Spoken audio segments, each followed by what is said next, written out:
بسم اللہ الرحمن الرحیم نحمدہ ونصلی علی رسول الکریم اما بعد۔ ایک آدمی نے پوچھا ہے اس آیت کے بارے میں، وَلَا تَقْرَبُوا الزِّنَا إِنَّهُ كَانَ فَاحِشَةً وَسَاءَ سَبِيلًا۔ اس سورہ بنی اسرائیل کی آیت ہے، سورت کا نمبر ہے 17، آیت نمبر ہے 32۔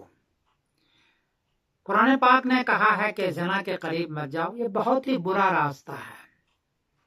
ایک صاحب نے پوچھا ہے کہ سائنسی اعتبار سے آپ بتائیں کہ یہ برا راستہ کیوں ہے، اس میں کیا خامیاں ہیں، آپ سائنسی اعتبار سے بتائیں۔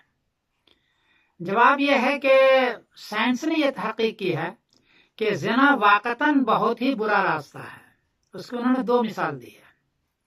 ایک مثال اس نے دی ہے کہ آپ کبوتر کو دیکھیں، طوطے کو دیکھیں، یہ جانور ہے لیکن اس کی مادہ صرف ایک نر کے ساتھ رہتی ہے۔ کبوتر ایک ہی نر کے ساتھ رہے گا، طوطا ایک ہی نر کے ساتھ رہے گا، دوسرے کے ساتھ نہیں جاتی۔ تو گویا کہ پاک دامن ہے۔ اس کا اثر یہ ہے کہ یہ نر اپنے بچے کو باہر سے دانا لا کے کھلاتا ہے، بچے کو جب تک بڑا نہ ہو جائے، بلکہ ماں کو بھی کھلاتا ہے۔ تو باپ کو اتنی محبت ہے کہ اپنے بچے کو کھلاتا ہے، اپنی بیوی سے پیار کرتا ہے، کیونکہ اس کی بیوی پاک دامن ہے۔ لیکن ایک گائے کو دیکھیں کہ وہ ایک مرد کے ساتھ نہیں ہے، ایک بیل کے ساتھ نہیں ہے، کسی بیل کے ساتھ بھی وہ اپنے خواہش پوری کر سکتی ہے۔ تو آپ یہ دیکھیں گے کہ کوئی بھی بیل اپنے بچے کو پیار بھی نہیں کرتا، بلکہ اس کو گھوسا مارتا ہے، قریب نہیں ہوتا۔ کیوں؟ اس لیے کہ اس کی بیوی پاک دامن نہیں ہے، کسی کے ساتھ بھی وہ جا سکتی ہے۔ یہ اثر ہے جانوروں میں، اس کا اثر ہے پاک دامنی کا۔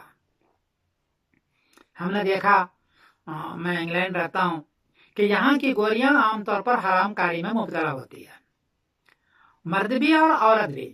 تو بچے کے ساتھ محبت نہیں ہوتی، بچے کو پرام میں ڈالے گی، ایک گھڑیا قسم کی چیز ہوتی ہے اس میں ڈالے، کبھی بھی گود میں نہیں اٹھائے گی۔ بچہ رو رہا ہے، چلنا نہیں چاہتا ہے، لیکن اس کو راستے پر گھسیٹ رہے، چلو چلو چلو، بچہ رو رہا ہے اور وہ یہ چاہتا ہے، 2 سال 3 سال کا بچہ وہ چاہتا ہے کہ مجھے گود میں لے لو، میں نہیں چل سکتا ہوں، لیکن کبھی نہ گود میں لے گی اور نہ اس کو پیار کرے گی، نہ اس کا بوسہ لے گی۔ باپ تو اس لیے نہیں کہنا چاہتا ہے کہ جانتا ہے کہ حرام کا بچہ ہے، یا ہے ابھی میرا ہی بچہ ہے لیکن اس کی ماں حرام ہے، میں بھی حرام کرتا رہا ہوں، یہ بھی حرام، اس لیے اس کو بچے سے اتنی محبت نہیں ہوتی۔ یہ انگلینڈ میں نے دیکھا، حرام کاری کا اثر انسانوں پر، مردوں پر، عورتوں پر یہ ہے کہ شوہر سے محبت نہیں، بیوی سے وہ مر مٹنے والی محبت نہیں، بچوں سے مر مٹنے والی محبت نہیں۔ بلکہ یہاں میں نے دیکھا کہ 16 سال کا بچہ ہو جائے تو بچہ گھر سے بھاگ جاتا ہے، اس لیے اس کو بھی حرام کاری کرنا ہے، اور ماں باپ اس کو چاہتے ہیں کہ بھاگ جائے، کیونکہ اس کو بھی، ماں کو بھی 10 جگہ جانا ہے، 10 آدمی کو گھر میں لانا ہے، حرام کار والا باپ کو بھی لانا ہے۔ تو بچہ چلا جاتا ہے، ماں اس کی کبھی پرواہ نہیں کرتی، باپ اس کو بلاتا نہیں ہے، اس لیے کہ دلی محبت نہیں ہے۔ یہ حرام کاری کا اثر ہے۔ لیکن ایک پاک دامن مسلمان کے بچے کو دیکھو کہ وہ اس کا بچہ ذرا سے بھی روئے، ہر وقت اس کے گود میں، باپ گود میں اٹھاتا ہے، بوسہ لیتا ہے، اس کے ساتھ خوشیاں کرتا ہے، مر مٹنے کی تمنا رکھتا ہے، بلکہ جتنی موت کا وقت قریب آتا ہے تو ساری کمائی بچے کو دے دینا چاہتا ہے، بچیوں کو، اور 1 منٹ بھی چین نہیں ہوتا۔ کبھی نہیں دیکھا ہوگا کہ مسلمان کا بچہ رو رہا ہو، چلا رہا ہو، اور ماں نے اس کو گود میں لے کر کے بوسہ نہیں لیا ہو، باپ نے اس کو گود میں لے کر کے بوسہ، کبھی نہیں دیکھا ہوگا۔ کیوں؟ پاک دامن کا بچہ ہے، اس کے دل میں لگا ہوا ہے یہ بچہ، اس کی دلی محبت ہے، مر مٹنے کی تمنا ہے کہ اپنا سارا جائیداد دے دے، اور بچہ کبھی گھر سے باہر چلا جائے 16 سال کے بعد، پہلے تو جاتا نہیں ہے، ماں باپ کبھی بھی نہیں چاہتے کہ میرے بچے باہر چلے جائیں، بلکہ پوتا پوتی بھی باہر نہیں جانا دیتا، اور کبھی چلا جائے تو بار بار ان کو فون کرتا ہے، بچہ گھر میں آ جاؤ، تمہارے بغیر مجھے نیند نہیں آتی ہے، تمہارے بغیر مجھے چین نہیں، کہاں ہو تم؟ ماں تو کرتے ہی ہے، باپ بھی کرتا ہے، اور باپ اس لیے کرتا ہے کہ باپ کا ہی بچہ ہے۔ یہ دلی محبت، فطری محبت۔ اسی لیے قرآن پاک نے کہا کہ زنا بہت برا راستہ ہے، ایک مرتبہ اگر تم کر لو گے تو زندگی بھر اثر رہے گا کہ میاں بیوی سے بھی تعلقات، گہری محبت نہیں ہوگی، وہ ڈپلیکیٹ محبت ہے، ہم مل مٹ رہے ہیں، یہ ہو رہا وہ ہو رہا، وہ سب ڈپلیکیٹ ہے بھائی، اصلی کچھ بھی نہیں ہے اس میں، اور بچوں سے محبت نہیں ہوتی۔ اس لیے قرآن پاک نے زنا کو حرام قرار دیا اور یہ کہا انہو کانا فاحشۃ وساء سبیلا، یہ بڑی بے حیائی کی چیز ہے، فاحشۃ بے حیائی کی چیز ہے اور راستہ بہت برا ہے۔ تو یہ سائنسی تحقیقات ہے، اس لیے زنا بہت بری چیز ہے، قرآن پاک نے بھی کہا اور سائنس نے بھی تحقیق بھی کی ہے۔ اس کا علاج کیا ہے؟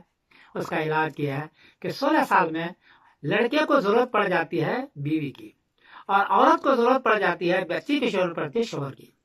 وہ بول نہیں سکتی لیکن ہے ضرورت کھانے پینے کی طرح، اس کی جلدی سے شادی کرا دو، سادہ شادی کراؤ، جلدی سے شادی کراؤ، بعد میں وہ پڑھ لکھ لے گی۔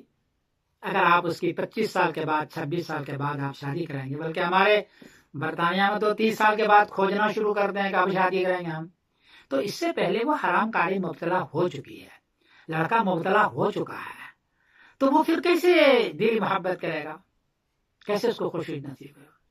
اس لیے شادی جلدی کرائیں، آسان کرائیں۔ بچوں کو چاہیے کہ آسانی سے لڑکا مل جائے، بیوی مل جائے تو اس کو جلدی سے شادی کر لے۔ لڑکی کو چاہیے کہ مل گیا تو فوراً شادی کر لے اور اپنی ضروریات پوری کرے۔ اور کر کسر تو ہوتا ہی ہے، جن کے پاس مال ہوتا ہے یا عورت خوبصورت آتی ہے ان کے بہت جھگڑے ہوتے ہیں بھائی، بہت جھگڑے ہوتے ہیں۔ اس لیے جو مل گیا صبر شکر کے ساتھ اسی میں نبھاؤ، وہی تمہارے لیے بہتر ہے۔ تو آسان شادی کریں، جلدی سے شادی کریں، اپنا گھر بسائیں، اپنے بچے کو گود میں لیں، اور یہ سب سے بڑی خوشی کی چیز ہے۔ تو میں عرض کر رہا تھا کہ سائنسی تحقیقات کے اعتبار سے زنا واقعی برا ہے۔